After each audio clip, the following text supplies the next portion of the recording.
Bonjour à tous et bienvenue sur boursicoté.com pour cette nouvelle analyse technique Forex, matières premières et Bitcoin avec une paire de devises euro-dollar qui est en train de se retourner. Alors nous allons le voir sur de nombreux actifs, on a un gros retournement du dollar donc en cette fin de semaine. On avait commencé à le percevoir hier avec l'objectif qui avait été atteint, cet objectif des 1.10, puisque suite à cela on était revenu sur la zone des 1.9 et puis avec les chiffres de l'emploi donc du côté américain, on est encore descendu d'un étage puisque de 1.09 on est revenu ici sur 1.08 et donc par rapport à cela nous avons un objectif de retour ici sur cette zone des 1.0780. Attention, cette zone en cas de rupture est un signal de retournement majeur du point de vue de la tendance un peu plus moyen terme donc sur cette paire de devises. Donc il est tout à fait possible ici que l'on connaisse une phase de baisse si cette zone des 1.0780 venait à céder. Tant que l'on reste au-dessus, l'espoir de ne pas repartir fortement à la baisse reste totalement entier. On pourrait se remettre ici dans un range de neutralisation entre cette zone des 1.0780 et des 1,09, mais globalement, tant que l'on reste sous 1,09, la dynamique haussière semble interrompue. Sur la paire de devises livre sterling contre dollar américain, on voit bien aussi en daily comment se perçoit justement cette hausse du dollar. Donc là, on se rapproche d'un scénario que je vous avais déjà présenté, avec ici cette forte hausse, ce premier point haut significatif, point bas, point haut identique. Ici, on commence à redescendre. Si on casse ici ce point bas, on aura un double top. Donc, double top ici qui se caractérise par une amplitude assez forte, puisque là, on est sur un point bas à 1.1850 grossièrement, 1.2430 ici. Donc, on est quasiment à 600 pips, ce qui nous donnerait un objectif à 1.1250. Donc 1.1250, on serait à peu près sur ces niveaux-là. Et c'est à peu près aussi à quoi correspond justement le plus bas. Donc juste avant ce double top, avant on était un peu plus sur une oscillation. Donc clairement, attention à une éventuelle rupture ici de cette zone des 1.1850, tout simplement parce que ça pourrait nous donner un signal de baisse relativement fort qui nous permettrait donc de valider une poursuite du mouvement sous 1.20, mais surtout sous cette zone ici majeure des 1.1740. Donc là, le signal est vraiment d'importance. Il va vraiment falloir surveiller dès le début de la semaine prochaine cette zone ici entre 1.1850 et 1.20, car la rupture de ces niveaux serait un signal relativement fort pour la tendance moyen terme de cette paire de devises livre sterling contre dollar américain.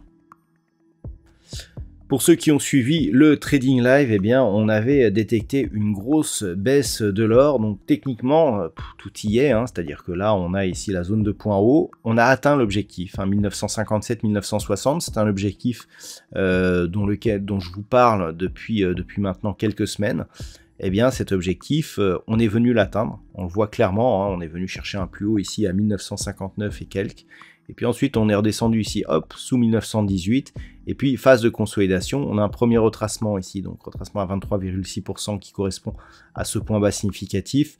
Je vous ai dit pendant le trading live que si on cassait rapidement la zone ici de retracement à 23,6, l'objectif il était 1880, puis cette zone ici de retracement à 1867, c'est validé.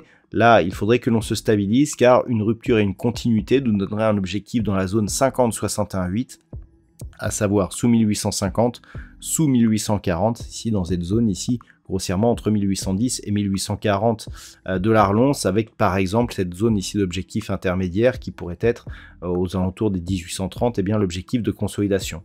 Donc on est sur une très forte baisse de l'or. Par rapport à cela, on était dans une configuration plutôt haussière auparavant. Le fait ici que l'on casse d'une manière aussi forte cette dynamique, peut faire craindre un retournement complet de la situation, y compris au niveau de la dynamique moyen terme. Toutefois, on peut remarquer ici que c'est la zone des 1807, très proche du retracement ici des 61,8% de Fibonacci, qui ferait figure de pivot concernant la réorientation moyen terme du métal jaune dans ces prochaines semaines. Et puis que dire du pétrole, dont on attendait éventuellement un rebond. Je vous avais tracé ici cette petite oblique par rapport à ces deux points significatifs. C'était une oblique qui était temporaire pour voir un petit peu comment réagissait le WTI. Alors clairement, on est en train ici donc de sortir de cette dynamique, donc on n'est pas sur une réelle tendance haussière. Les choses pourraient se gâter si on venait à casser ici cette zone de point bas intermédiaire, donc la zone des 72,80, 73 $ le baril. Pourquoi? Parce que nous avons ici globalement une dynamique qui est fortement baissière. On est parti ici d'un double contact donc sur cette zone des 121 pour casser ici. La cassure ici des 93,50 était un symbole donc par rapport au WTI, et puis on s'est enfoncé, on a cassé 84, puis on est venu tester 75, puis 70,40. Et là, on se disait que l'on pouvait se stabiliser. Sauf que, en absence d'une reprise légèrement haussière, on ne pourra pas matérialiser de rebond technique. Et sans rebond technique, c'est la tendance de fond qui devrait dominer. Donc là, clairement, c'est ce risque que l'on est en train de pricer, à savoir donc la rupture des 75. Donc on pensait ici avoir une zone de stabilisation entre 75 et 84 $ le baril. Si on casse ici cette zone des 73, clairement l'objectif sera un retour ici sur cette zone des 70,40 et en cas de rupture, une poursuite en direction des 65 $ le baril 20, qui est donc la prochaine zone de support en cas de rupture de cette zone des 70,40 sur le WTI. Et puis enfin, au niveau du Bitcoin, c'est peut-être le seul actif qui n'a pas été trop volatile aujourd'hui, puisque l'on est resté ici juste au-dessus des 23 000 $ pour un Bitcoin. Par rapport à la tentative que l'on avait eue hier, de poursuivre ici le mouvement haussier, tout cela s'est vite éteint. On a cherché ici à venir tester une zone intraday proche des 23 800 $ pour un Bitcoin. On avait ici une zone de range avec cette zone ici de point bas à 22 400, pardon. Là voilà, on se replace. Alors, le fait de manquer un petit peu de jus pour valider une poursuite ne remet pas en cause la dynamique haussière, mais plutôt le suivi de cette dynamique. On le voit, on avait ici une zone à 22 400, cette zone qui a été support là depuis 2 semaines.